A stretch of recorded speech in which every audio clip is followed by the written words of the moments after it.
Easy to find history around almost every corner of Lowndes County. This weekend marks another historic milestone, Juneteenth.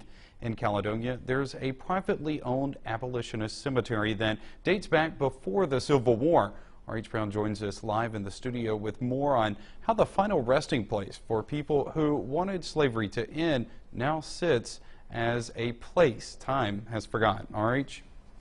Well, Joey, the original owners and trustees have long since left the area, and most, if not all, have passed on. That's to be expected over time, but the resting place of people having ties to residents in Lowndes County is in bad shape. Beyond the landscape of overgrown trees, a cemetery is on the verge of extinction. Headstones are crumbling and some broken and overturned. The final resting place of the Feimster family, all listed in the archives of the Columbus Lowndes Public Library.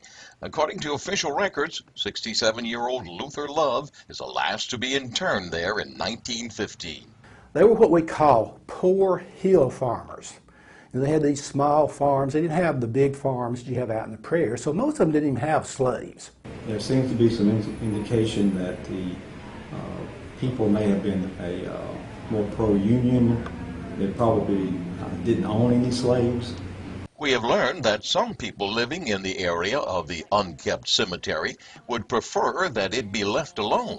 But it is such a shame that something that's such a part of history that really no one even has any interest in. That's the sad thing about it. In cemeteries like this, where the family's gone, they deteriorate.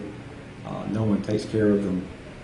No one cares enough to take care of them. And so the headstones continue eroding while trees continue growing. And so does the conviction of many that there has been a lack of concern for restoring the area to its original glory.